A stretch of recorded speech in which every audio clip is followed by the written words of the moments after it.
खबर है कि टाइटैनिक का मलबा दिखाने गई जो टाइटन पनडुब्बी गायब हुई थी उसमें ऑक्सीजन खत्म हो चुकी होगी।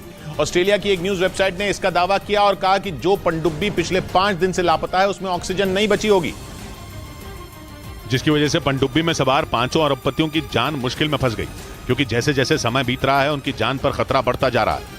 हालांकि पनडुब्बी की तलाश अब भी जारी है, लेकिन कई दिनों की तलाश के बावजूद अब तक टाइटन पनडुब्बी का पता नहीं चल पाया। एक रोज पहले ही यह दावा किया गया था कि पनडुब्बी में सिर्फ 90 घंटे की ऑक्सीजन बची थी और उसके लापता होने के बाद 90 से ज्यादा घंटे बीत चुके हैं। मतलब साफ है, पनडुब्बी में ऑक्सीजन नहीं है, ऐसे में उसमें सवार लोगों का बचना नामुमकिन है। खबर यह भी आई थी कि पनडुब्बी में रखा खाने पीने का सामान भी खत्म हो चुका होगा। और पनडुब्बी में ऑक्सीजन खत्म होने की खबरों के बीच पश्चिमी मीडिया ने दावा किया कि फ्रांस ने टाइटन पनडुब्बी को ढूंढने के लिए एक खोजी रोबोट भेज दिया।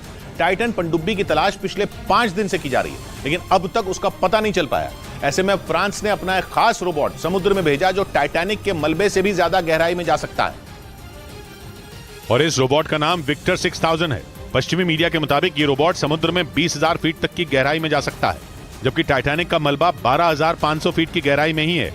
जिसका मतलब ये कि रोबोट टाइटैनिक के मलबे से भी ज्यादा गहराई में जाकर पनडुब्बी का पता लगा सकता है। बताया गया कि ये रोबोट किसी भी तरह की केबल काटने और पानी के अंदर फंसे हुए जहाज को छुड़वाने में सक्षम है, जो एक दिन पहले टाइटन पनडुब्बी की तलाश में जुट गया, लेकिन उस पनडुब्बी का कोई सुराग नहीं मिल पाया।